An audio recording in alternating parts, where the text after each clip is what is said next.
Praise God. Magandang umaga sa Panginoon. At ako rin ay nagagalak at nakikigalak sa mga patotoo. Tunay na, sabi nga, nag-share kami ni Sister Wife. Papa, sabi niya, pwede ba kitang greetin ng Happy Father's Day? Sabi ko, pinaliwanag ko na sa'yo. Sabi ko, ang fulfillment ng Father's at saka Mother's Day, every day yan. Sabi ko gano'n. As long as there is harmony within the house at yung ating mga anak, kagaya nung kaninang mga napapatotoo. Kasi si Maya rin ay nagagalak din si Sister Wife. Minsan sinishare rin sa akin. Sabi niya, nagagalak ako kay Maya. Sabi niya gano'n. Sabi ko, bakit? Anong? Sabi niya, minsan nag-resist sila. Tinext niya ako, sabi niya, Mama, how are you? Sabi niya, I miss you. Sabi niya gano'n. Sabi ko, salamat, sabi ko, dahil. Sabi ko, di ba napupulfill, sabi ko, yung pagiging magulang mo? Yung sarap nung nararamdaman mo, sabi ko gano'n. At gano'n, sabi ko, kung tuturuan natin sila ngayon itong panahon na to. So at nagpapasalamat din ako sa lahat ng mga kabataan rito kasi isa sila sa nagpapawala ng yung kalungkutan ko, yung malayong aking anak. Pag inaakap ko sila, yung mga bata rito, para ko na rin inaakap ang akin. Sabi ko nga sa aking sarili, pag nagkita-kita yung mga bata na to, sasabihin ko kay Maya, Maya, magpasalamat ka sa kanila kasi sabi ko, sila yung mga nagpapahupa, nagpapaano ng yung na-miss ko. At alam mo, minsan yung mga bata nakakatuwa. Ito ay aking ipatotoo kasi naramdaman ko yung kagalakan. At dinala ko yun hanggang sa aking pag-uwi, yung kagalakan na yun. Hindi ko ito isinaano dahil for someone, not for somebody else, but for the glory of God. Minsan yung mga bata, nakita ko sila rito, ba hindi ata nagsipaglaro? Nagtabi-tabi sila dyan, nagsisharing. Sabi ko, praise God. Sabi ko ganun. Nakikinig silang lahat dyan, nakaupo silang lahat. Sabi, wala naman silang ginagawa. Sabi ko ba? Sabi ko, salamat sa Panginoon. Biro mo yung mga ganong bagay na nakakatawa. Tapos, mayroon akong isang babanggiting bata. Si LJ. Si LJ, ang pagkakakilala natin sa kanya, parang different siya. Para bang yung kanyang laro iba, yung kanyang parang ganon. One day pumunta kami nag-practice. Siyang nagbukas. Yung kamay niya diretso sa dito sa kanyang sabi ko, praise God. Sabi ko ganon. Kapag ang mga bata hinuhubog na ng Panginoon, hindi ko kasi ina-expect yun sa kanya kasi iba siya eh. Pero pag ang Diyos na ang gagalaw, wala kang magagawa sa Kanya kahit sino ka pa. How much more kung ang ating mga anak, yun na yung nangyayari sa kanila. Minsan nga si Brother Elmer, sabi ko, hapyaw pa lang yung naramdaman niya. Hindi pa talaga yun yung talagang, sa anak niya, si Sister Kim na baptize, pahapyaw pa lang yung kagalakan na yun. Mayroon pang higit na kagalakan dyan. So, praise God at nakikigalak ako, bagamat wala rito ang aking pamilya.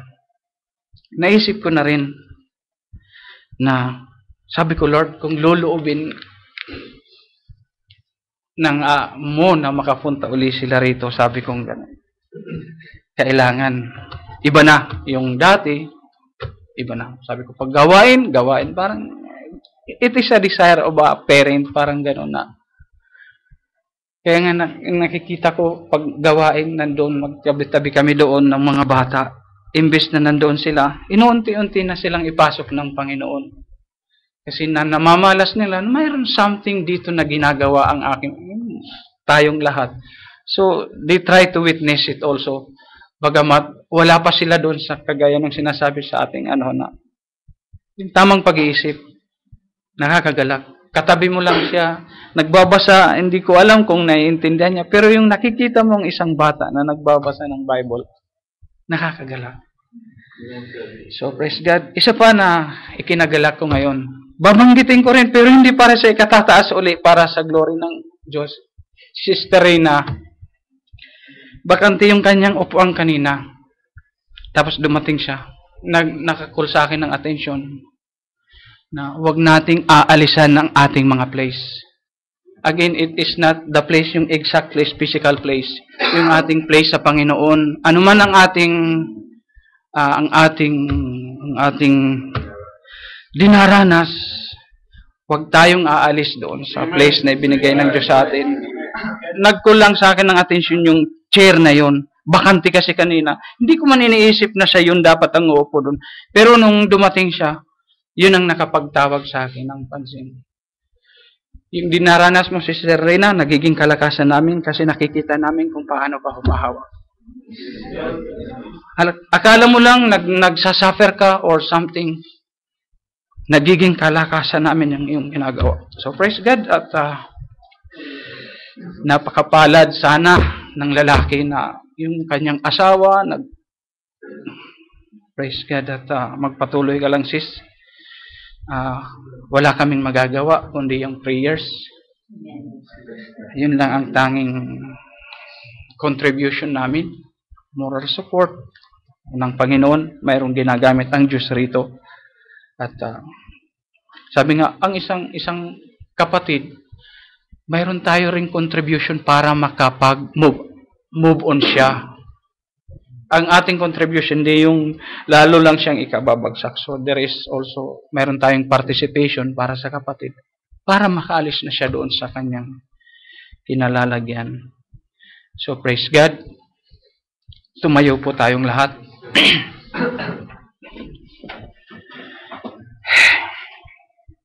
Hallelujah. Oh Lord God, nagpapasalamat po kami.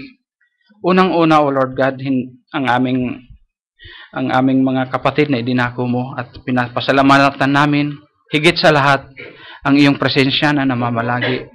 Tunay na from the testimony pa lang, O Lord God, nagdadala na sa amin sa iba yung kagalakan, Ama.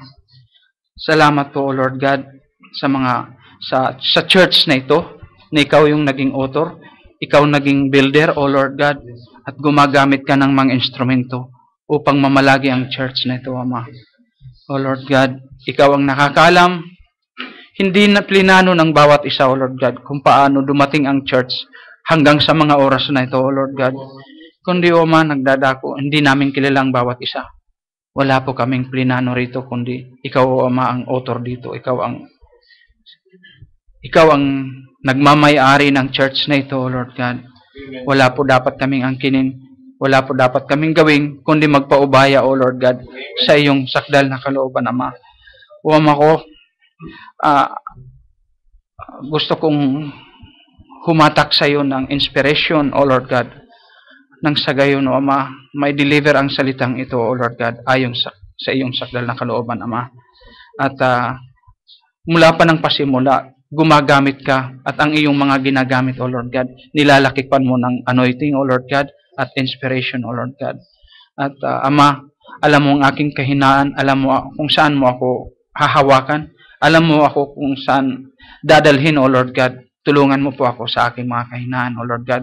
I-boast mo po ito, O Lord God, nang may deliver ang iyong salita ayon sa iyong sakdal na kalooban, Ama. At dalangin ko na ang aking pananalita, O Lord God, ay maging makabless, O Lord God. Huwag ang aking sariling salita, O Lord God, kung hindi ang iyong salita ang makita, O Ama. At anumang mga bagay na, kung maaari, Lord, walang slip of the tongue, kaya mong gawin yun. Kung maaari lang, Lord, walang ganun, na bawat lalabas na mga salita, walang slip of the tongue or wrong choice of word, O Lord God. Tulungan mo po kami na, sabi mo, darating kami sa perfection, O Lord God, at nararamdaman namin yung mga bagay na yun, O Lord God. Tulungan mo. At sa maging tatayo pa sa mga susunod na gawain, O Lord God. Salamat pong muli, O Lord God. Nagpapasalamat po kami sa blessing na ibinibigay mo sa aming pastor, O Lord God. O Lord God. Pero we are confident, O Lord God, kung lulubin mo na uuwi na sila, may gagamitin ka. Kung paano nabuo ang church na ito na hindi namin alam, O Lord God. Hindi namin alam kung sino ang iyong gagamitin, O Lord God. nagtakda ka, O Lord God, ng isang vessel, O Lord God, na magiging karapat-dapat, O Lord God, na tumayo. At we are confident, O Lord God, as we trust in you, O Ma, na kapag may gagamitin ka rito, I am confident, O Lord God, that the congregation will fully be in subjection doon sa pipiliin mong sisidlan, Ama. Salamat pong muli. Nakita namin, O Lord God, na unawaan sa church na ito na hindi yung tagal, na hindi yung pinag-aralan, kundi ang iyong pagkakasugo sa isang tao, O Lord God. Hindi yung hitsura, hindi yung anuman, O Lord God, kundi naunawaan namin dito, O Lord God, ng mga bagay na yon ay hindi sa tagal, hindi sa pinag-aralan, O Lord God. Salamat pong muli, O Ama, at ginagamit mo ang bawat isa. And I am very much privileged na makatayo dito sa harapan ng aking mga kapatid, O Ma. Let this be a blessing, O Lord God. Ano man ang pinagsikapan ko, katulong ka, O Lord God, sa pangunguna mo, O Lord God.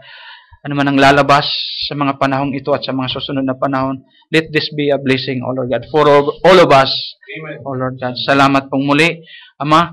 Ito po ang aming samot dalangin sa iyo. In Jesus Christ's name we pray. Amen. Hallelujah. Patuloy po tayong nakatayo at basahin natin ang Psalms 65:4.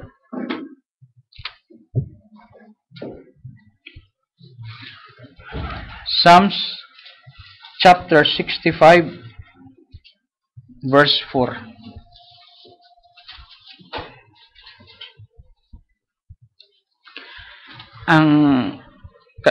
Sa tulong ng Panginoon, ang message na ito ay kinuha sa message ng The Approach to God.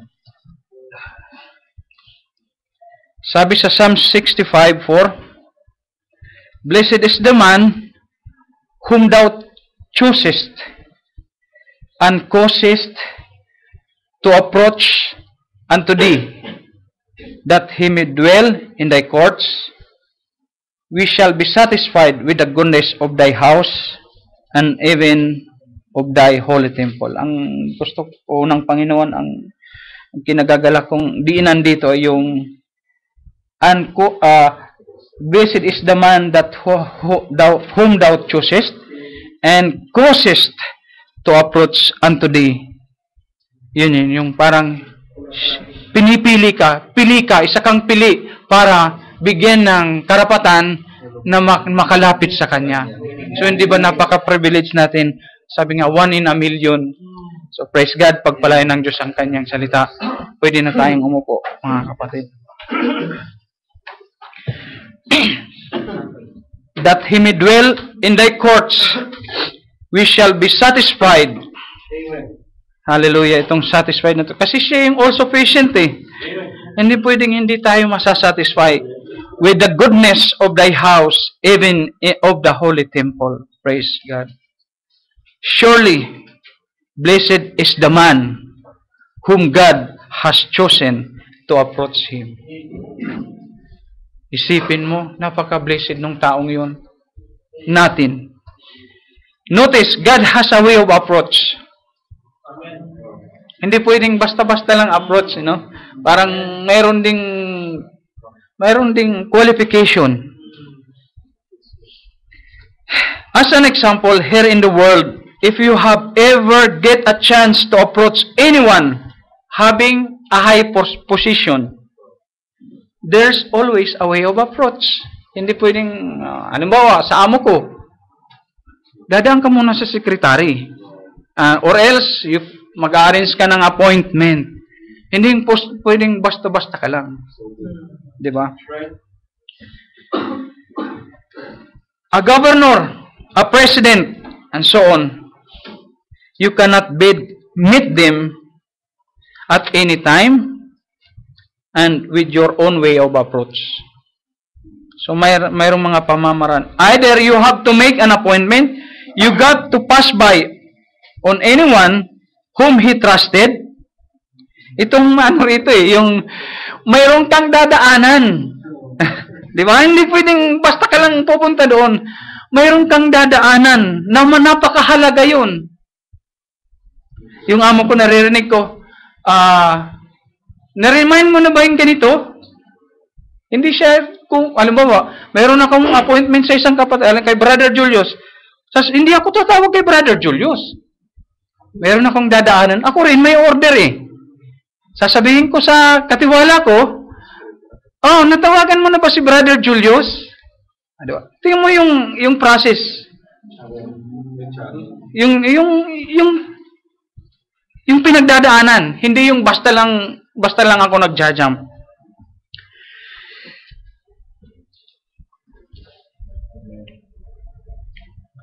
O tatanungin mo siya, anong kailangan mo? Tatanungin ka niya, anong kailangan mo? Kasi alam nung dadaanan mo kung sino yung pupuntahan mo. Di ba? Tatanungin ka niya, anong kailangan mo sa kanya? Ba't mo siya imimit? Mga ganun. Kahit sa isang binata, kapag siya'y manliligaw, ay gusto siya sa isang babae, hindi po pwedeng bara-bara, di ba? Hindi pwedeng basta-basta ka lang approach. Anong gagawin mo? Sisit-sitan mo? Iyan ba'y isang gentleman of approach? Pipituhan mo? Papalakpakan mo? Hindi, di ba? There is a way of approach. And in all things, may mga kapamaraanan. And to approach God, it's another way. And if we don't have that right way to approach God, we'll never get an audience or attention from God. We will not caught His attention. We will not be able to call His attention kapag wala tayong right approach sa Diyos. Meaning, He'll never give time to us, or we will never get His attention at all. We need to know it how. Another example, in a court. Ano ba, mayroong hearing. Hindi basta-basta na yung nasasakdal, basta na lang niya kakausapin yung judge. Mayroong order. Ano yung laging isinisigaw nung order in the court. There is an order. Hindi pwedeng sa Diyos, walang order. Yung sa court nga, order in the court. Lalo na sa Diyos, dapat may order siya. There should be an order. So, how much more sa ating Diyos? Ano yung sinasabi ng four beast? Holy, holy, holy, holy, be holy. Nagagalak lang ako. Mayroon lang akong isi-share. Kagabi habang nag-sharing, akala mo yung iyong prepare, parang susurprisahin mo ang mga kapatid or sikreto sa'yo, parang nag-ano ka. But, binubuksan na. Bagamat hindi nila alam kung anong dadalhing mensahe, napapag-usapan na. In another way of topic. In advance, napapag-usapan. Halos lahat ng mga napapag-anuhan, napabanggit lang. Pero other topic. Kasi ang salita ng Diyos, pag in-apply mo ito, pwede mo itong i-apply dito, pwede mo rin i-apply dyan. Mayroong mga corresponding siya. Holy, holy, holy. Sabi ng four beast, no? We got to be holy. Sa ating mga magulang, mayroong approach. Tama? Di ba? Kagabi na naman, pinag-uusapan na naman na hindi basta-basta ka pupunta sa iyong magulang. Dapat alam mo yung mood niya. Alam mo yung mood niya. Dapat, sabi kahapon, dapat alam mo yung weakness niya. Kagabi, alam mo yung weakness niya. Kasi kapag hindi mo alam ang weakness niya, kahit mayroon man siya na gusto mo, hindi niya ibibigay sa'yo. Kasi hindi mo alam ang weakness niya. Biro mo, sa isang kilong obas, ang kinailangan, libo-libo. Pero dahil natuwa siya doon, sa kanilang approach, ibinigay niya. Praise God, lalo na pagpera, mga kapatid. So, there is something you have to do. You have organize yourself before approaching the mother, the father. Organize. You have to organize yourself. Sabi nga, kapag ang tao natuwa sa'yo, kahit malaking halaga yan, baliwala yan. Pero kapag ang tao hindi natutuwa sa'yo, kahit 1 real, mabigat sa kanyang loob yan. Kasi hindi siya natutuwa sa iyo eh. Pero kapag ang Diyos natuwa, bubuksan niya. Bubuksan niya sa iyo. Meaning, we must find a way of approach to the great divine judge, which is God Himself. Back in the Garden of Eden, after both Adam and Eve committed sin, they were separated from God and have created much damage of all kind of approach to God. Halos wala na silang naging approach. Wala na silang naging way. Dahil lang sa isang pagkakasala na yon. But still, they tried. Anong ginawa nila? Pumitas sila ng dahon, ng fig tree. Nag-cover sila. Does it work, mga kapatid? Did it work? They tried to cover themselves to be able to approach God, but they fall short. It did not work. It was unacceptable, finding no ways to meet God again. Their unbelief in trusting God had separated them. That's the only sin there is. It's your sin of unbelief. The only reason today we are not where we should be, it's because of our unbelief. It's the unbelief where the miracle is not in the church as they should be. It's the unbelief separating people from God. Why there is murderer, thief, all types of troubles? It's because of unbelief. There's only two kinds here in this world. Either believe, you believe it, or disbelieve. And if you do believe, then the works of righteousness follows. But if you disbelieve, lying, thief, stealing, and all attributes of unbelief follows in. But long sufferings, patience, goodness, mercies, and so on are the attributes of belief in God. That is faith in God. And if any man were cut off from any approach, he is left darkly hopeless, without any way at all to ever approach God. And then, when God came down hunting for man, yung nature pala natin, hindi tayo yung naghahanap ng Diyos. Ang Diyos talaga yung naghahanap ng tao. Yung nature na yan, nahanapin ang Diyos, it is against man's nature. It is against. Not hunting for God. No man at any time within himself desire to serve God. Never has been. And his nature is against it.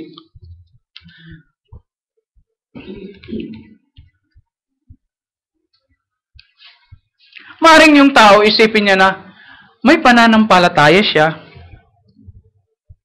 naniniwala siya sa Diyos. But if the true faith comes to a man, it will convert a man or a woman. It will change his nature. The issue here is the nature. The issue here is the nature. And once you are converted and your nature has been changed, you will become a new creature. Behold, all things are new. The old one has passed away. He may be intellectual, believing God, but when he believes from his heart, then he is converted and becomes a member of the body of Christ. That is when he is converted from the heart, not from intellect. So it has to be converted by the heart, not by intellect. Otherwise, you go sin, you come to church, go there and sin, because you are using your intellect. A man without God, he is not mentally right. Kahit gaano pa yan kabait, kahit gaano pa yan ka-open-handed, once God is not with him, or anyone, he is not mentally right. People say that the religion of Jesus Christ runs you crazy. Ang Panginoon nga mismo tinawag siyang Beelzebub siguro, yung kanyang mga mananampalataya, tatawagin din nila.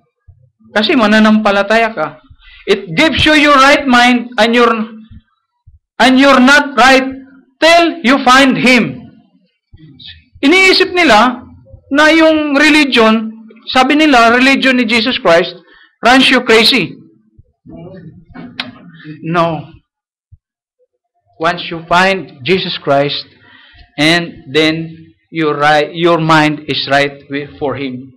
Remember, Christ never intends or makes us lose our minds. It's the devil that make you lose your mind. It's the demon. Pansinin natin, yung sa Maniac of Gadarene, nung hindi pa niya nakikita ang Panginoong Hesus, he is out of his mind. Pag nung naharap na niya, sino ka? Ikaw ang anak ikaw na banal ng Diyos. He go back in his right mind. Nung wala pa, tinatatakutan siya kasi siraulo siya Nung nakaharap na niyang Panginoong Hesus, bumalik yung tamang pag-iisip niya. Ikaw yung anak ng kataas-taasan. Bumalik. Kaya once you meet Christ, babalik yung tamang pag-iisip mo. Therefore, we have the mind of Christ. Diba? Bumalik bigla. Nakilala niya. Praise God.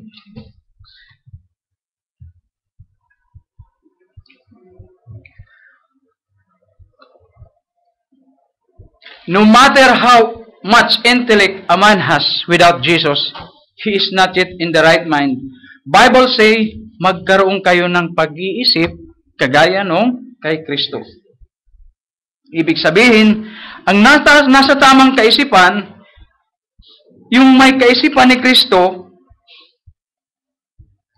no matter how many years you study at yung mga, halimbawa, ginagamit mo yung intellect, ginagamit mo yung iyong experience, no matter how many years you study, no matter how many years you work it, as long as Christ is not in you, you will not make it.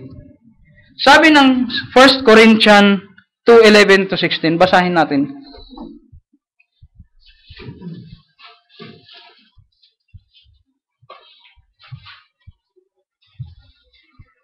Ito yon yung sabi niya. Basahin natin. For what a man knoweth the things of a man, save the spirit of man which is in him. Even so things of God knoweth no man, but the Spirit of God.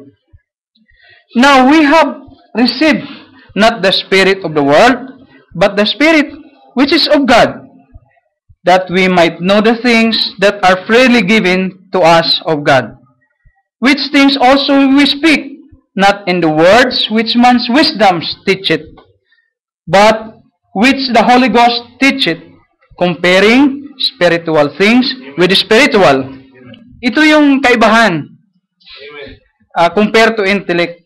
But the natural man receiveth not the things of the Spirit of God, for they are foolishness unto him, neither can he know them, because they are spiritually discerned. But he that is spiritual judgeth all things, yet he himself is just judge of no man. Sa 16, for who hath known the mind of the Lord, that he may instruct him? But we have the mind of Christ. Yun ngayon kaya natin nadidiscern ang mga iba dahil meron akong kasamahan sa trabaho. Akala niya, unang Panginoon, hindi ko ipinapaunawa yung kanyang behavior. Yung kanyang magic words, tinawag ko sa kanila, in-explain ko na. Sabi ko, ang kanyang magic word. Pag mayroong lumalapit sa kanya at related sa kanya yung trabaho, alam mong, i-explain niya. Ang kanyang pinaka-magic word, I'm just trying to help you. But at the same time, he is moving away from his responsibility. Now, naging sa kanya ngayon yung responsibility. Sabi ko, itong tao na to, talagang sasabi niya, You understand? I'm just trying to help you. So, if inipit niya ngayon yung gagawin para pagdating sa kanya, easy work. Malinis na. Malinis na. Pero at the same time, pag sinasabi niya yon, kasi lahat ng mga lumalapit sa kanya, you know, I'm just trying to help you. So, yung tao na yon, sasabihin niya na, oh, okay pala to si ganito, tinutulungan niya ako. But, style niya yun. At the same time, slowly, lumalayo na siya sa responsibilidad. Inilalagay niya doon. So, yun ang, yung mga taong nakikipag-usap sa atin. Unang ano pa lang, alam na natin. Kahit nga gesture pa lang nalalaman na natin kung ano yung kanyang pinupunto. Praise God.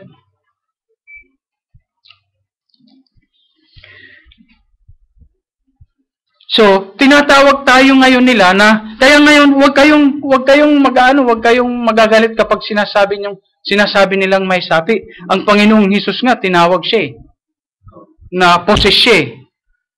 But they doesn't know who possess us. This is the thing. This is the point. The point is, they doesn't know who possess us. And at the same time, they didn't recognize who possessed them. Diba? Then to that man, we became foolish in his sight, but in the sight of God, we become blessed. Na anumang sabihin ng sanlibutan ito, alam natin na tayo'y nakatawid na mula sa kamatayan hanggang sa buhay na walang hanggan. Kaya nga, sabi nga ng ating kapatid, pag inahinarap ka ng Katoliko, madadaya ka pa ba? Tapos na yung kanilang sting. They have only one sting. The grave has already overcome. Sabi nga, nagbigay ng story ang ating kapatid. Yung pig at saka lamb. Na-dramatize lang natin. Nag-meet sila, kinukumbis ng lamb na mag-asal lamb yung pig. Na parang nag-uusap sila, na-dramatize lang natin. Kung i-imagine nyo, hindi talaga pwede. Unang-una, language, paano sila magkakaintindihan? Baka kung nagkakaintindi, sabihin na, anong ko sa'yo? Hindi ko business yan. Sasabihin ng ano. So, ibig sabihin, as long as the nature remain the same, kahit anong gawin mo sa kanya, hindi yan magbabago. So it's like, see, the pig has no desire to become a lamb, for his nature is of a pig.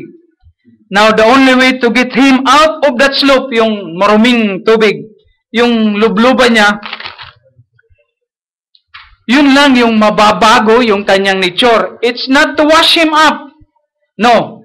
Babalik at babalik siya sa doon, sa lubluban na yun. The only way is to change his nature. At pag napalitan na ang kanyang kalikasan, hindi mo na kailangan hugasan yan. Maghuhugas yan. Maghuhugas yan. Take note, polishing, joining the church, reading a whole lot of books, as long as your nature is not converted or changed, you will remain the same. Okay? Because you have an intellect mind that makes you have a mental conception that there is God somewhere. Pero hindi mo siya nadidirekta. Hindi mo siya nadidirekta. Even you have those, still you are not a Christian. Nakailang taong ka na, nag-12 years ka, naging pari ka na, still you are not a Christian. Until you become, you have a personal in contact with Christ that changes our heart and nature, then we become God's child. All things are passed away. Behold, all things are become new. Pero mo isipin, sabi nga ng ating kapatid, you cannot patch it up. You cannot smoothen it up. But there is only way. Yung mabago yung kanyang nature. In the order of God does not change and still same today, that man cannot come to Christ except God calls him first. If you have any nature of thoughts, mayroon kang kalikasan na o kaisipan na sa iyong kaisipan of coming to God, meaning God is dealing with you. Why? Jesus said, "No man come to me except the Father which has sent me, draw him to me, and I will raise him up in the last day." So kapag dumarating sa iyo, you take heed. Wag mong basta-basta lahin lang. Notice, there is no way a man could approach it. It had to be the mercy of God. Kahit anong gawin mong pagpapagal, as long as that is not the provided way of God, you will not make it. It was God calling to man. Nung sa Garden of Eden, "Where art thou?" Sabi nga, "Where art thou?" It's got to be the Holy Ghost. It's got to be the Holy Ghost. It's got to be the Holy Ghost calling us, or else you don't pay attention to the Word of God. Yung bang dinisire mo lang? Inano mo lang? Look at Adam. They tried their own approach to God. What he did? He made an apron of fig leaves to cover up their sins and shame. What happened? God denied that approach. There could be something that seems good unto a man, but since it's a man's way, it's still unacceptable. It's got to be God's way. We cannot do it unless God do it for us. Isipin mo yung mga bagay na mga kapatid. He knows everything. That's why He did it for us. Isipin mo yun, how privileged we are. Sa isang nga lang, nakahingi ka ng pabor. Sasabihin, halimbawa sa katrabaho, sabi niya, "Okay, I'll work for it. I'll do it for it." Parang, "I'll do it for you." Di ba napakaanong pabor na yun sa atin? Imbis na ikaw yung gagawa, and God did it for us. Which God did for Adam and Eve, that fig leaves does not work at all. God slayed a sheep or an animal, and that animal skin be their covering. But that skin was not to cover their sins. It was what? It was the blood. It was the blood. That makes sense. It's not the skin. Sa pang-physical lang nila yun. But the point there is the blood.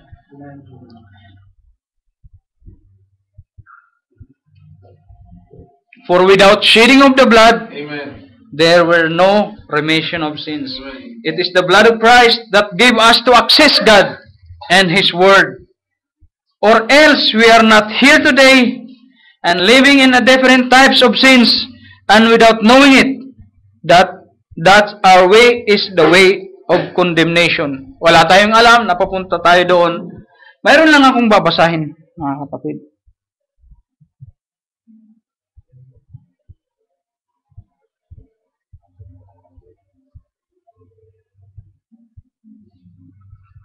Ito tungkol kay Job.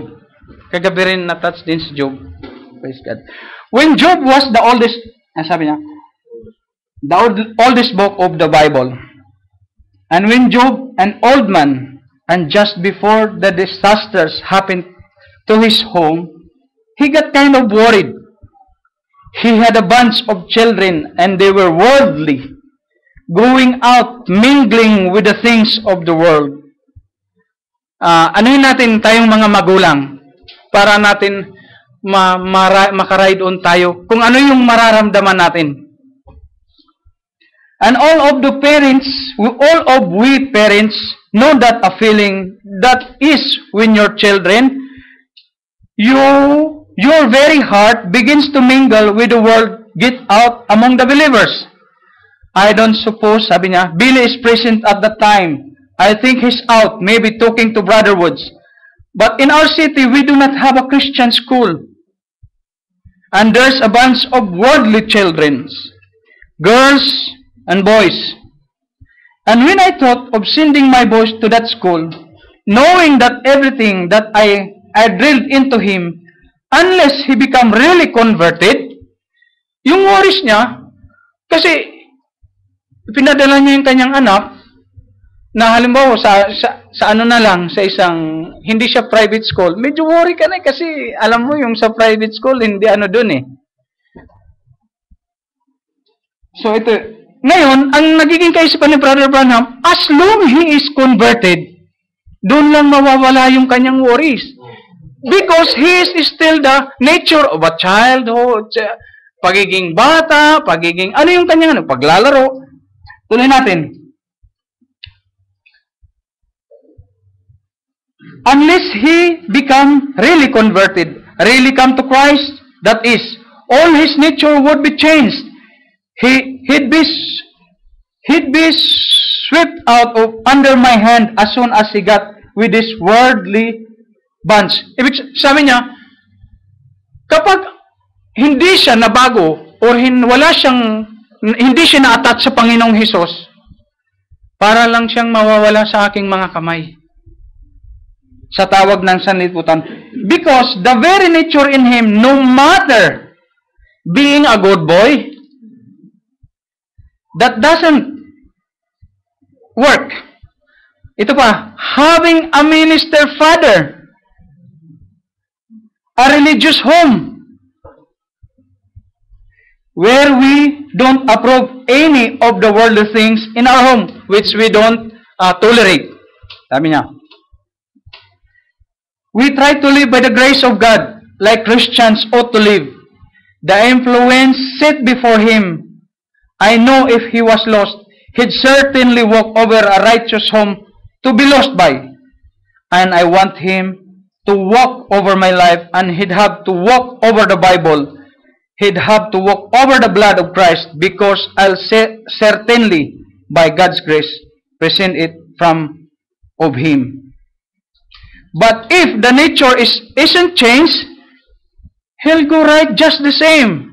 And how I think of the day that Bailey entered high school, and how I thought,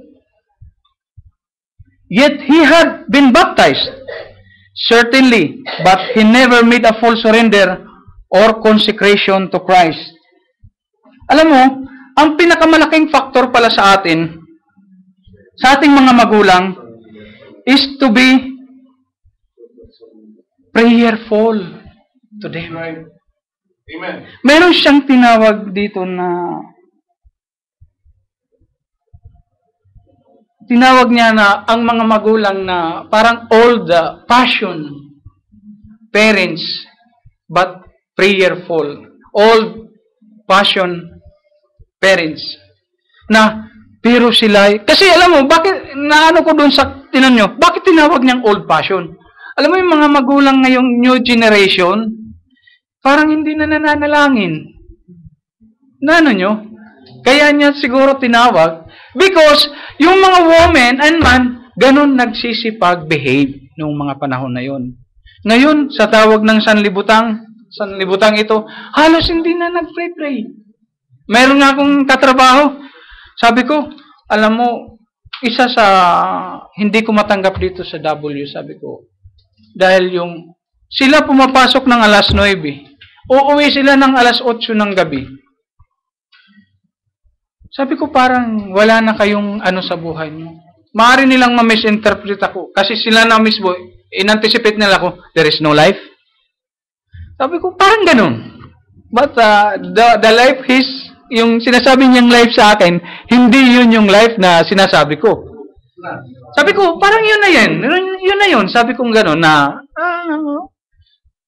alam mo, mga kapatid, nagpapasalamat ako sa Panginoon. Itong Friday, kasi umuwi ako ng 6 o'clock, pumapasok ako ng 8. Pero sa kanila, maaga pa yung uwi ko.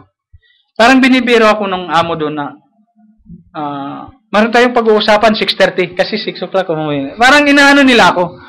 Alam mo, minsan, ang very concerned ko, yung Monday at saka yung Thursday. na wag nila, kung maaari, sabi ko, Lord, wag nila kung kakantiin dito sa mga panahong ito na madidili yung uwi ko. Sabi ko gano'n. Ano mo, by faith. Sinasabi nila sa akin. Tapos itong kahapon pa, sabi niya sa akin, nakatawa siya, Arvin, you will not go home unless yung telephone system natin maayos. 5 o'clock na. Sabi ko, naku Lord. Nakangiti siya sa akin kasi alam niya 6 o'clock umuwi na ako eh. Nakangiti sa akin. Alam mo yung mga bagay na yun, sabi ko, Lord, sige, hayang ko sila sa'yo. Akala nila, sabi ko, kakayanin ka nila. Okay, ngumingiti lang ako sa kanila. Pagdating ng nakakauwi ako ng 6 o'clock. Medyo may dili lang na konti, pero nakaka-attend ako sa practice, nakaka-attend ako sa Thursday. So, nagpapasalamat ako. Sabi ko, by faith pala, hayaan mo na sila sa Panginoon. Trabaho ng trabaho lang. Kasi, nung pagpunta ko na sa IT, sabi ko, kailangan ko bang maghintay? Uuwi na ako. Tiningnan niya yung ginagawa ng support. Mukhang malaking problema. Uwi ka na. Praise God, sabi ko. Tuwa ako kahapon. Talagang kumakanta ako mula sa basement hanggang sa inihintay ko yung service ko. Kumakanta ako sa Panginoon. Sabi ko, glory to God. Talagang ang Diyos gumagalaw. Amen. Hallelujah. So, salamat sa Panginoon. Ganon palang isang malaking pagpapala na. So, si Job, ang kanyang ginagawa, nagsasacrifice siya for his children. Burnt offering. Ginagawa niya yun. He has a concern as a father to his children. Hindi ba ganun ang ating nararamdaman? Yun nga lang sa mga kabataan, ayaw mo nang ma-attach sila sa mga, alam mo sa atin, ang mga kabataan, yung mura pa lang, parang Armalite na. Yung mga bata, natutuwa yung mga magulang. Kaya sabi ko sa aking anak, sabi ko, huwag kang magsasalita ng mga ganon. At nagpapasalamat ako sa kanya, kami ni Sister Wife, dahil kapag ang ating mga anak natuturuan natin sa ng Panginoon, may language sila na hindi language ng mga bata. Ano yun? Yung sa Panginoon, yung praise God, yung mga ganon. Yun lang, sa ating ano na yun? Father's Day na naman yun. Kasi sila yearly, every time kapag nakikita mo ang harmony within the house, it's always a Father's Day. Di ba? Yun ang fulfillment ng magulang. Ngayon, kung nakikita tayo ng ating ama na laging ginagawa natin yung kalooban niya, it's always a Father's Day. It's always the Lord's Day. Di ba? It's the Lord's Day. Hindi natin kailangan yung Christmas ng 25 at doon tayo mag-ano. It's every day. Worries that they may be attached, mingled with worldly things and pleasures. Anong ginawa ni Job? He offered. He offered. Para lawag lang silang ma-attach. Sabi ng ating kapatid na nakakatanda, one thing that makes him have that confidence is, kahit wala sa kanyang tabi ang kanyang mga anak, alam niya takot ang kanyang mga anak sa Diyos. Unang-una nating ituro yung pagkatakot sa Diyos. Huwag yung ating mga tapang, huwag yung ating mga tingin sa ating mga anak. Dahil pagtalikod natin, kasi alam mo ako, sa tatay ko, takot ako sa kanyang tingin. Pero pag wala siya, ginagawa ko yung mga bagay na hindi niya gusto. So ibig sabihin, useless yung effort na yun. Ipauna natin yung takot sa Diyos, sabi niya, which is the beginning of wisdom. Ano natin na matakot sila. Alam mo, mas nakakatakot pa nga yun yung hindi nila nakikita eh. Di ba? Bakit tayo nagtitikid? Kasi hindi pa natin siya nakikita. Pero yung nakikita mo, kilala mo na siya eh. Pero but with the mercy of God, hindi niya tayo gaganunin. It's good.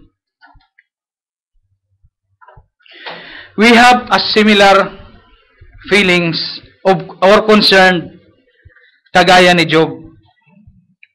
But we are not required a burnt offering kagaya nung ginawa ni Job para sa ating mga anak. It was Job's way of approach to God for his children. What could be our approach to God? For our children.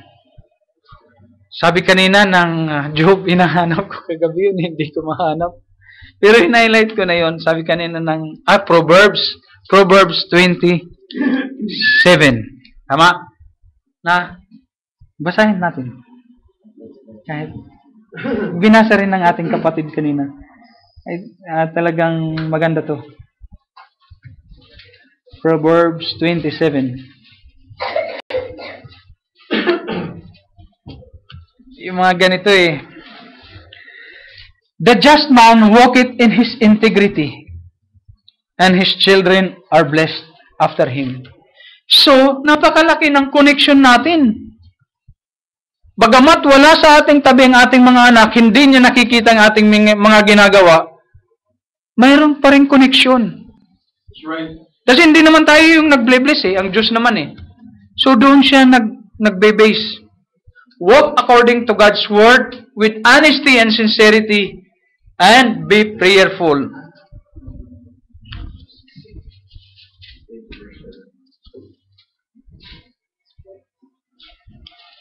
So, malaking factor. Yung alam mo, nasa school, nasa ano ang ating mga anak nag-aaral, wala tayong magagawa. Hindi natin sila pwedeng samahan. Anong gagawin natin? Mamuhay tayo nung naayon sa salita para mo na rin binabantayan ng iyong anak. Praise God. Kasi hindi ganun kalimitado ang Panginoon eh. That's right. Praise God. So, maging prayerful tayo. There is no impossible or no doubt that God will take care of them or guide them according to His way. Others might say, hindi ba it's an individual dealing? Parang dapat yung anak mo nakikipag-dealing. And therefore, it's not an influence of a parents. So parang hindi yan influence ng parents. That could be true. But we are commissioned to pray one another. Maring siguro tama, pero sabi ng Panginoon, magpanalanginan kayo sa isa't isa, offering our loved ones to God, so He will save them. Napakahirap ba sa ating magulang na gawin yung mga bagay na yun? Para sa ating mga anak? Tinanong ko rin kay sister wife yan. Kasi nung ina-share to ng ating sister, sinare ko to sa kanya, biro mo. Sabi ko, napakahirap mo bang gawin yan para sa ating mga anak? Para sa ating mga anak na lang. Di ba? Isusubo mo na nga lang, ibibigay mo pa sa iyong anak. So, siguro yung magulang na gano'n na walang kakainin yung isinubo niya yung pagkain, wala siya sa tamang pag-iisip. Oo. Mayroong gano'n, inaagawan ng ulam yung kanyang anak. Di ba? Praise God. Alam mo yung gizzard, nung kami mga bata, naririnig ko yan. Gustong-gusto ng bata yung gizzard. Sasabihin ng nanay, anak, hindi maganda yan sa bata. Kasi gustong-gusto ng magulang yung gizzard. Hindi maganda yan sa bata, anak. Sipin mo yon. Ni madapuan nga ng langaw, hindi natin hinahayaan. Diba? Ngayon sa pamilya ni Job, ating nakita kung gaano kahirap yung kanyang pinagdaanan. His children was killed, and all that he had was destroyed. All his abundance was taken from him. But the good thing is, God was not rebuking Job. Hindi pala siya nare-rebuke.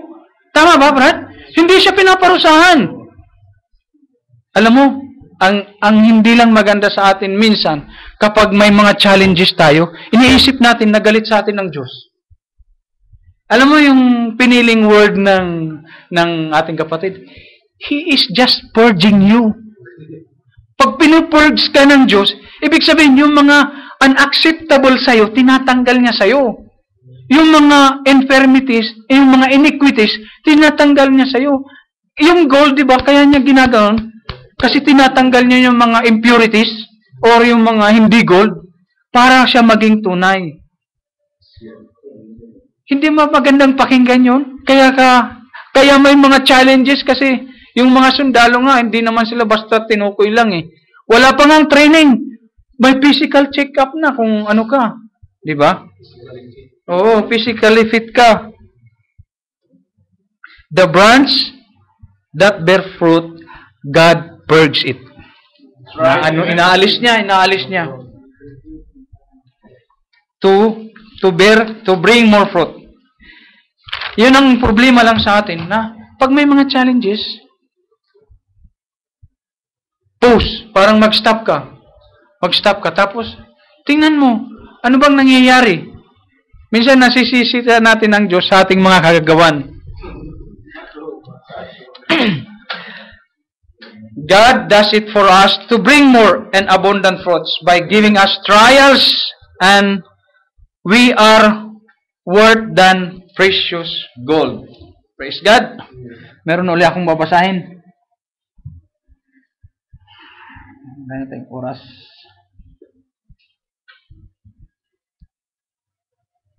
Did you know that every son that cometh to God must first be tried? Whipped. Parang gaganunin. Child whipping, correction, it's not easy. Sabi niyang ganon. When God's give you whipping, yung bang, anuhin ka niya? Papaluin niya. You go out here and say, well, I'll mingle around a little bit, and God give you a real old-fashioned spanking. Alam mo yung spanking na yan, yung dadapiin ka rito, but it will not cause, sabi niya, an injury. Talagang bibigyan ka niya ng wake-up call. Parang aanuhin ka niya. Pero sabi niya, sabi ng kasulatan, ang kanyang mga pinapalo, mga itinuring na mga anak o mahal, ay kanyang dinidisiplina. Di ba? The scripture that we read is God purging us, teaching us of what manner of sons and daughters of God we should be. It's not us who do the approach to God. It's always God who provides the way of approach, or else we will not make it. And if we cannot stand or overcome God's correction or whipping, then we become illegitimate children and not the children of God. Take note, if we are really truly born again Christians, there is nothing can separate us from God. Not correction. Correction, ano lang yan eh. Mga wake up ko lang yan eh. Starving, peril, nothing. So, inilagay niya sa atin yan na maging secure tayo, na yung kanyang pagtutuwid hindi sa atin magkukos ng separation sa kanya. Or else, sabi niya, you will love Him more. Praise God. Hallelujah. You will love Him more. Sabi nga ni Brother Branham dito, sabi niya, alam mo, ngayon ko lang ito na-realize, sana yung tatay ko, nung pinapalo ako, dapat pinalo pa niya ako ng pinalo kasi hindi ko lahat nakuha yung disiplina na dapat niyang kailanganin. Sabi niya, ngayon parang very late na. Pero, there is a realization na without spanking, without whipping, we can walk with God. Diba? Na inilagay niya sa atin yon, yung mga bagay na ganoon. Sabihin mo, ako yung naging Kristiyano. Ganito-ganito ang nangyari sa akin. Para bang nare-relax ko, sabi niya, mas maganda pa yung hindi Kristiyano, wala ka sa tamang pag-iisip. And you did not really meet God. That's right. Kasi kung sumama ka sa isang congregation at sinasabi mo na mas maganda pa yung walang ganito, ibig sabihin, you did not make it. Hindi mo na-meet talaga siya. That's right. Hindi mo talaga siya nakasama. Then I will say that you never did come to God and your nature will not change. You just diverted yourself. Para may iba naman. Ganon. You diverted yourself for some sort of pastime by joining religious groups, but you did not really make it to come to God, or you did not make it to be with His sons and daughters of God. It was just a waste of time at all, and you are making yourself a liar by claiming as Christians and following not the word of the Lord. Same time. Di ba? Pinagiging sinungaling mo lang ang iyong sarili. If we have a taste, if we have that taste of heavenly gift of God and a partaker of His divine nature, and then you turn to be a saint from sinner, indeed, you meet God. Kapag nakatest tayo ng makalangit na mga gift, yung kanyang divine nature, at from sinners, you turn to be saint, no doubt, na-meet mo nga ang Diyos. And you cannot be a sinner anymore. Pambihira naman.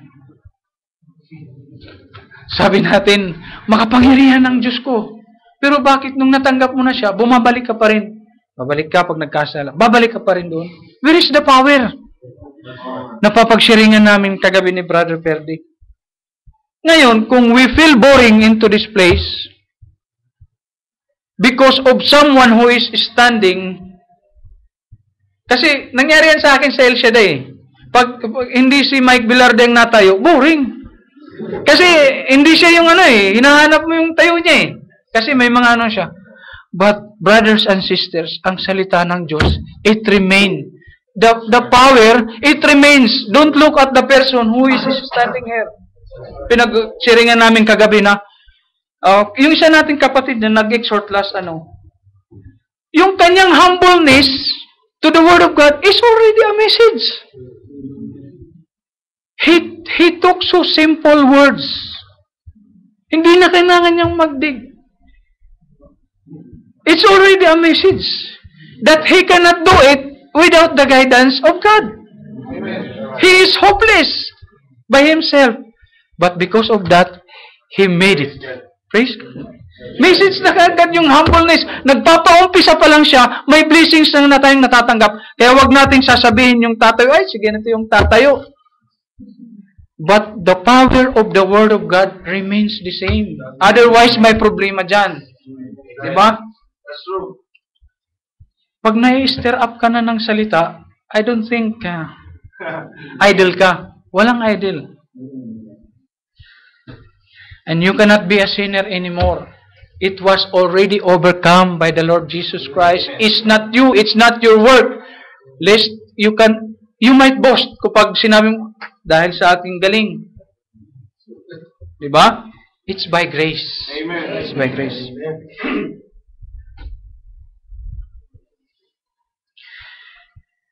Praise God.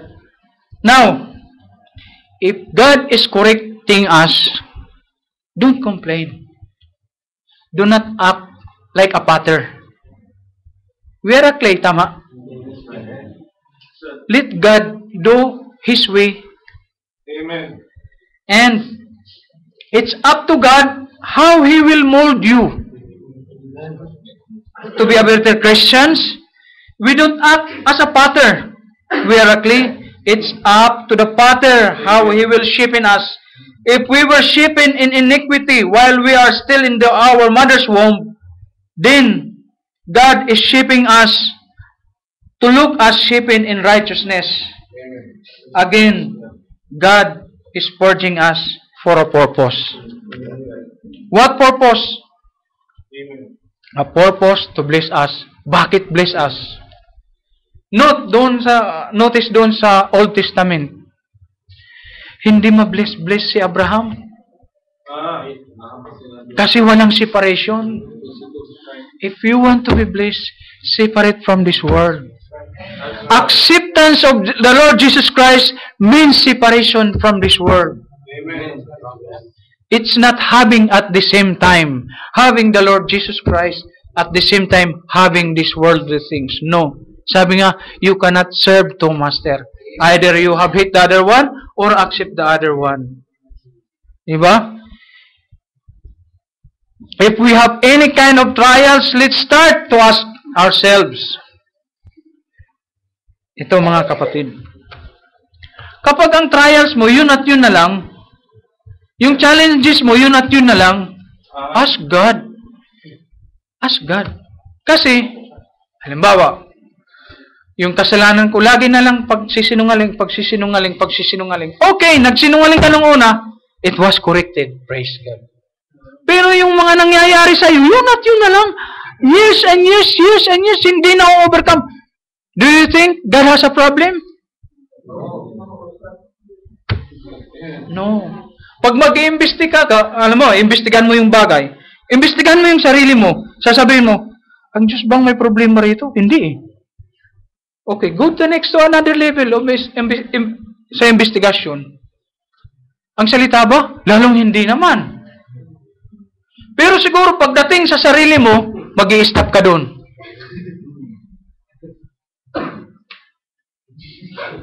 Hindi ako maniniwalang, kahit ako yung may challenges, sasabihin ko, ang Diyos ang may problema rito. Hindi ako maniniwala rito. Alam mo, kapag nandito tayo, napaka-easy ng revelation to absorb. Amen. But, yung pinakaano na talaga rito kapag naghihiwa-hiwalay na tayo. Naka-deploy na tayo being soldiers of God. Amen. How we act, the revelation. Dito hindi siya nahihirapan eh. Talagang napakabilis. Hindi na tayo wala nang wala nang maraming tanungan eh. Pero pag nandoon na tayo sa labas, how do we act there? Yun na yun. Yun ang pagiging sundalo. Hindi naman pag nasa kampo lang kayo eh. Ang punto nyo, kung magaling kayong sundalo, pag nakadeploy kayo. Hindi yung pag nasa kampo lang tayo. Doon kayo magagaling. Pag nakadeploy na kayo at nakakapag-overcome kayo, ay, mga sundalo nga kayo. Di ba? Sino pa bang commander na nagsabi, inubos yung kanyang mga tauhan, nagtagumpay kami. Sasabihin ng ano? No, hindi. Hindi magaling ang isang sundalo kapag nasa kampo lang. Let's say, nasa kampo tayo ngayon. Ngayon, pagkatapos ng ating training dito, i-deploy na tayo mamaya. At babalik na lang tayo sa Friday uli. Mag-uusap-usap tayo anong nangyari. Diba? So, is that how we approach God? After receiving joyfully, unspeakable joy, yung napakasarap, unspeakable joy, hindi ka makatulog dahil sa kagalakan. Pinagpapawisan ka dahil sa kagalakan, sa revelation na natatanggap. Pero pag nakadeploy ka na, nakatago yung baril mo. God, sana hindi ganon.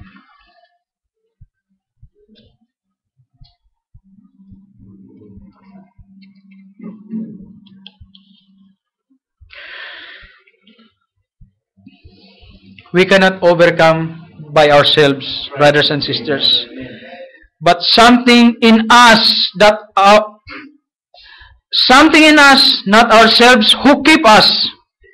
Ang tanong doon, hindi kung ano yung ginawa natin, kundi yung hinawakan niya tayo o hindi. It's either He keep us or no. At pag hinawakan niya tayo, for sure, we will overcome it. Pero mo yung mga amo, sabi nga nung kanina, kung si Superman natatalo niya si ano, kayang talunin niya ng Diyos. Praise God. Talaga naman. It is God. It is not what we do, but it is what He has done for us. Ngayon, hindi ito nangangahulugan na lisensya na ito para tayo magkasala. Diba? Kasi siya naman ang gumagawa eh. Alam ko, nasa mabuting kamay ako. Wow! Parang ganon. Nasa mabuting kamay ako. But that is not the license. That liberty we are enjoying should not be a reason para tayo magkasala. Sabi nga tayo yung mga prisoner ni Kristo na nakalaya, malaya. Prisoner but may liberty. No? Now God is separating us from this world for Him to bless us.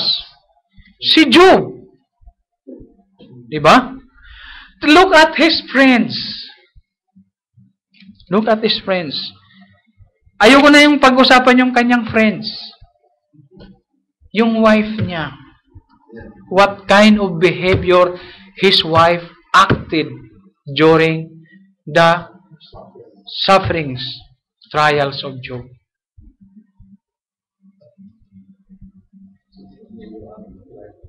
Wives, isi-share ko na rin to sa aking sister wife mamaya pag nag-usap-usap kami. Nag-usap kami. Say, talk with wisdom. Okay? Don't provoke your husbands. Alam mo, sabi niya, bakit hindi mo lang kaya sumpain yung Diyos mo? Sabi ni Job, you are talking like a foolish woman. So, tayo rin namang wife, let's talk also with wisdom, hindi lang naman sa mga kababaihan. Pagkausap niyo yung inyong asawa, huwag niyong ipro-provoke to anger. Dapat iingatan niyo nga yung asawa niyo doon eh. Yung alam niya yung kung anong kagagalit niya. You talk with wisdom. But even friends are there,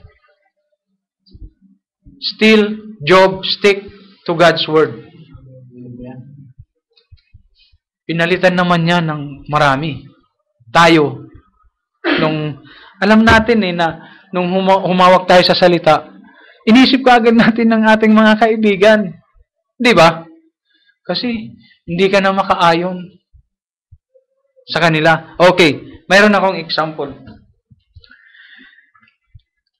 So, minsan sinasabi natin, at home ako rito. At home means, it is not really your place, but you feel comforted. Tama? At home ako rito. Huwag tayong magkakamali na ma-at home tayo rito. Sa sanlibutang ito. Baka sabihin, at home ako rito. Di ba may mga ganon? Na minsan sarap dito sa inyo. Parang at home na at home. Pero wag natin gagawin dito yun sa sanlibutan dahil pag naging at home tayo rito, malaki ang problema. So, doon blines ng Panginoon si Abraham nung nag-separate siya. When you accept God, separate from the world. It is a separation. Sabi niya, ang magmahal sa sanlibutang ito ay pakikipag-away sa Diyos. After accepting the Lord, you start separate away from the worldly things. You start to live from having a godly nature from worldly nature. Di ba? Hallelujah.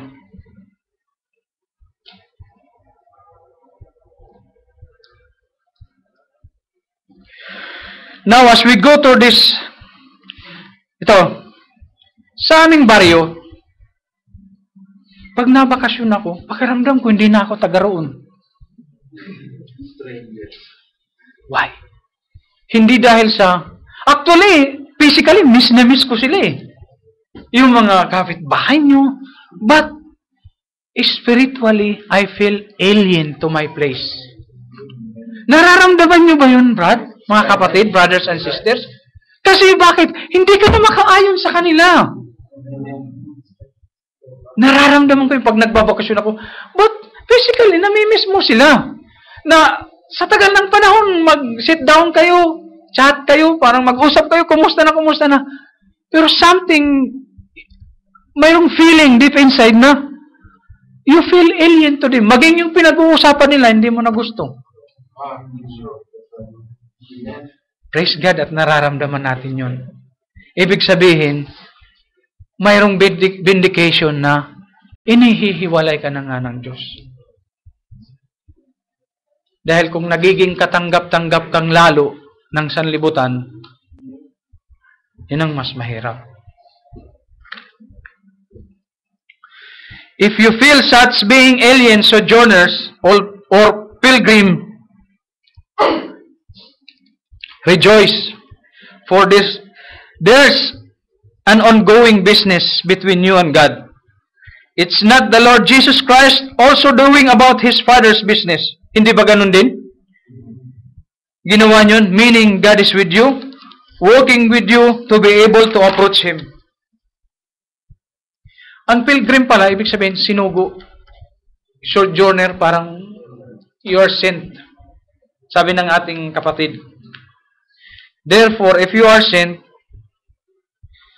for a mission or you were sent as a missionary, pwede bang maging missionary ka na walang mission? Pwede bang maging messenger ka na wala namang message? There is something. Let our light so shine before men. Let our faith speak out. Look at the Lord. When He was on the earth, He was a pilgrim. An alien even. Kasi hindi man siya tinatanggap. Baging yung mga kanya. So naging alien siya.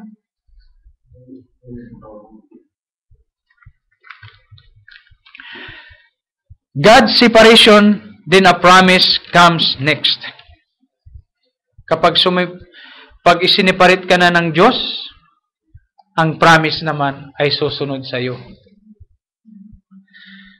Now, to make sure that our approach would not be denied, we should approach God by His Word. We should approach God by or with the Lord Jesus Christ with us. No one cometh to the Father except by Him, except by me, sabi ng Panginoong Sos. If anyone cometh to God, the only perfect approach is by His beloved Son, who is in us now. Therefore, the Lord Jesus Christ is our perfect approach. You cannot approach God without the Lord. And Abraham did it. Abraham did an offering. But God hindi niya hinayaan na ikukus ng anak niya. He just saw his heart. God saw his heart. Wala na tayong oras. Anoin na lang natin to.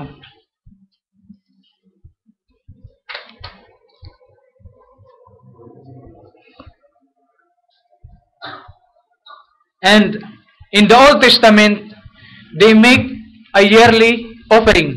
Tama? Yearly sacrifice.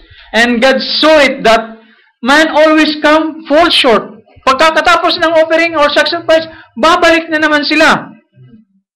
They don't have the mechanics. That's why they always go back on sinning. But praise God, because of His abundant mercy, it was not by works, lest any man should boast, but it was by grace. He made it all, making it sure that aabot tayo doon. Amen. Sabi ng ating kapatid, dapat pagdating sa salita, we are burly. Big and burly sa iyong kanyang ano. Ibig sabihin, burly, maskulado ka, matikas ka. But the thing is, we are not eating enough. Subo-subo lang. Hindi talaga tayo kumakain at nagpapakabusog ng salita. Sabi niya, dapat matitikas tayo kasi kaso nga lang, you just don't eat enough. Sabi niya gano'n, dapat matitikas tayo. Tikim-tikim lang, pagdating ng Friday, tikim. Okay, mayroon akong sasabihin, nangyari to sa akin, but not intentionally. Alam mo, nangyari yun sa akin. Na para bang na-realize ko on Thursday and Friday, para bang doon lang ako na anuhan. Ay, mayroon namang sharing mayroon namang Friday Hindi mo na nabubuksan yung Bible mo. Be watchful. Tapos, mayroon pa niya, nag-aaktan talagang may binasa ka.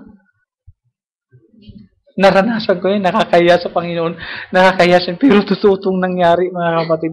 At ayoko nang mangyari yun. Kunyari, nag-i-interact ka. Para wag lang mahalata na wala kang binasa. Nakakaya sa Panginoon. Ito totoo to, kaya hindi man ako na parang totoo to, para maging warning na rin. Nag-rely ka ng Thursday, kumuha ka ng kalakasan uli doon. Pagdating ng Friday, kumuha ka ng kalakasan. Tapos yung buong linggo, wala kang ginawa.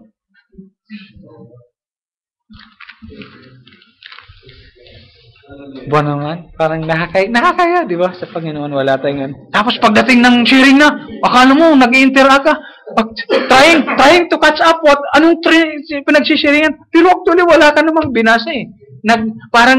Nagpapakitang gilas ka lang na mayroon kang binasa. Nangyari sa akin yun, sorry, sa Panginoon. At nahihiya talaga ako. Nahihiya ako, praise God.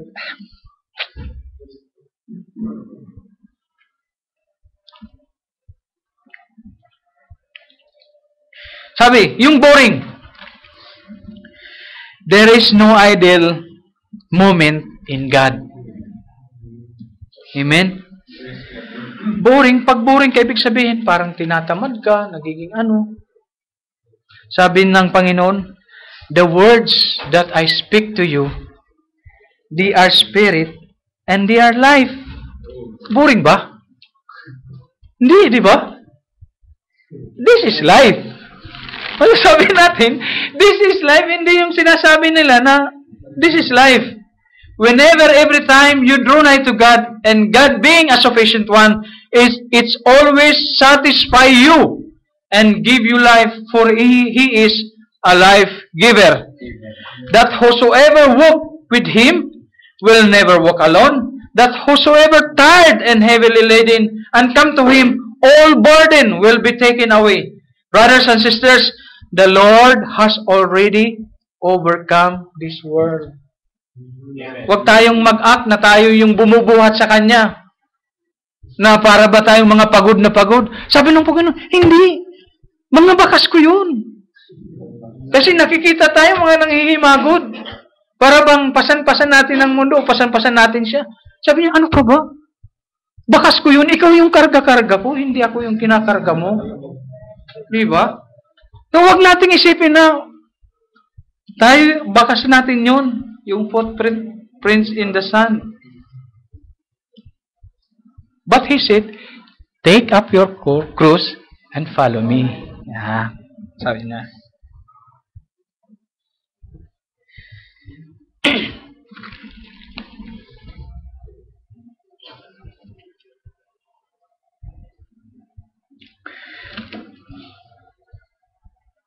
Ang doktor pala, they have only the remedy. But God has a cure. Amen. Itong mga denomination pala, parang mga spiritual doctor lang pala sila.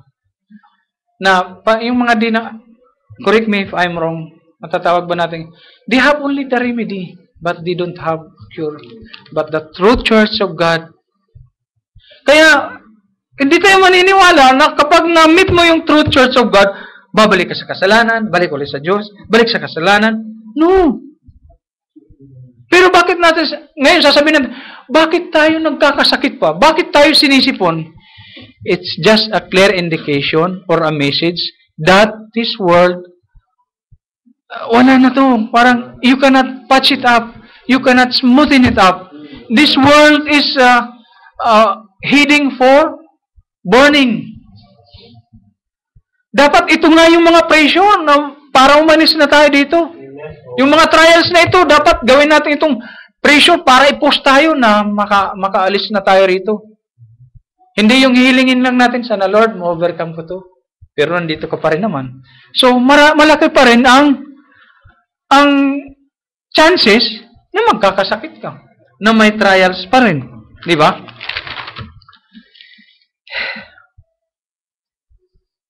Anuhin na natin.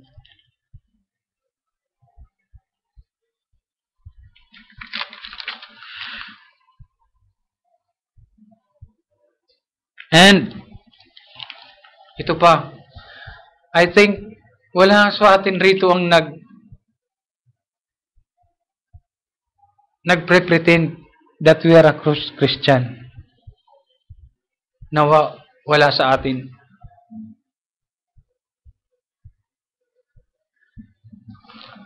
Kasi darating din ang panahon, malalaman natin.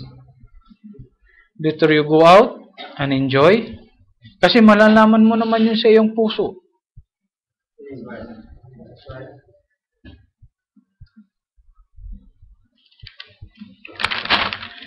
Tingnan natin.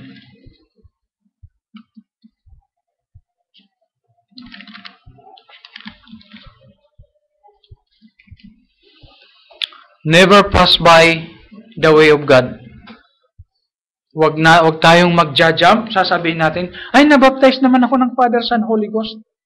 Nabaptize na rin ako in Jesus Christ's name. No. You have to go through God's way. God's provided way to approach. Tulad nung sa wedding supper, yung sa wedding supper, may mga bestida sila eh. May dress code sila eh. Tapos may napansin doon na hindi naka-dress code. So, mahalata ka pa rin. Makikita ka pa rin. Let us not approach God with our intellect. Let us not approach God with the organization. Let us not approach God with our goodness. That is nothing. With our, baka famous ka. But let us approach God with His Word. And there is one perfect approach. That is the Lord Jesus Christ. And He is the reason why we gather here and not anyone. And who give us an invitation? It's the Lord. Pag may invitation ka, may representation ka. Tulad nung lalaki na yon na nakita siya nakatayo. What is his representation? Wala. Wala siyang token na imbitado siya. But the gathering which we are doing now, siguro palagay lahat tayo nakatanggap ng invitation. That is the Holy Ghost. That is our presentation. That is why we become acceptable to God. At least makakataas no ka, Lord, I'm invited. Makakataas no ka. And sa mga insurance and assurance, mga kapatid, there is one. Ang tao kasi, pag ang tao nagtayo niyan, magfi-fail yan. Magfi-fail yan. Pag ang Diyos ang nagtayo, hindi ito magfi-fail. Ang insurance that is security. Assurance, ito lang yung mga naunawang, ang assurance is something like confidence. Bibigyan kita ng assurance, so bibigyan kita ng confidence na, parang ganun. But sabi ng Psalms, it is better to trust in the Lord rather than to put at your trust in a man. So, sabi niya, He will never forsake you. He will never leave you. So, kung mayroon kang insurance na itong pinakamaganda na ito ang pinaka-perfect approach sa atin ng mga naghahangad ng insurance or assurance. Hallelujah! At kung mayroon man akong nasabi na, sabi nga kanina, unlimited kapag ang tao. Limited pag ang Diyos. Unlimited. Therefore, never go or do except God's provided way of approach. Sabi nga, yung mga nagdadala ng mga doktrina na hindi sa Diyos, sa Panginoong Diyos, never beat them in your house. Sabi niya gano'n. Because yung kanilang insurance na dala-dala, hindi para sa buhay na walang hanggan. Pwede tayong tumayo, mga kapatid. At